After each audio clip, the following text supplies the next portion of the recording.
Hey everybody, today I'm going to show you how to start and maintain this mysterious jellyfish-like creature. Now this is kombucha, this is the kombucha mother, and basically it's a combination of bacteria and yeast, and it ferments sweet tea and it makes a delicious, healthy, probiotic beverage. Regarding what kombucha tastes like, it's sour. Almost a vinegar-like sour taste. Little lactic acid, like yogurt, sour cream, sauerkraut type of taste. It's a little effervescent, bubbly, and I like to actually dilute it with regular unsweet tea over ice, and I go through about a gallon a week. I love it. To begin, put half of your water in a pan and start it on high temperature, and then go ahead and throw in your tea.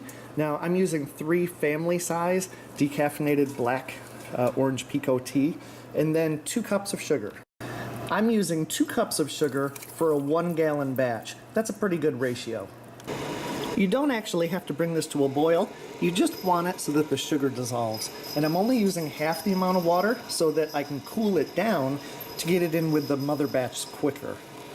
Now, to get the mother ready for the new sweetened tea, we've got to pour off the old kombucha. And of course, this is what you drink. So I've got an old rum bottle here, and I'm not going to pour all of it off. I'm going to keep maybe about 1/3 or 1/4 of the kombucha. So I just pour it through. Now normally, I just leave the mother in the jar and then pour the new sweet tea over it. But for the purposes of this video, why don't I pour out the mother and show you what she looks like.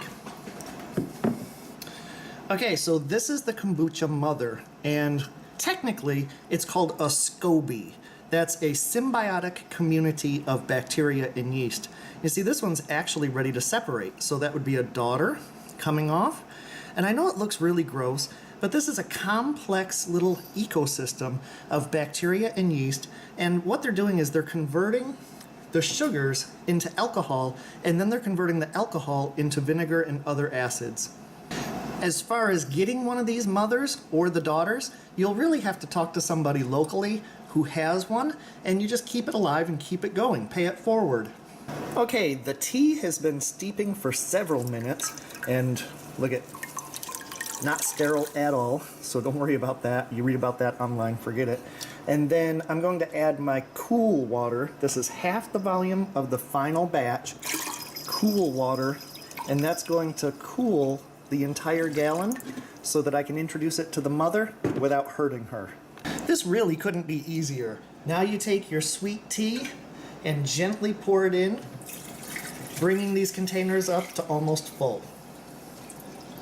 The only thing left to do with your kombucha is cover it up with some fine cheesecloth and a rubber band. That just basically keeps the fruit flies out. And you'll notice sometimes the mother immediately floats, sometimes it doesn't. You might want to orient it and kind of help it out, but just let it do its own thing. It'll figure it out. And then let this sit on the countertop at room temperature for about a week, or until it's as tangy as you like it, and then repeat the process. So hope you enjoy kombucha and making it at home.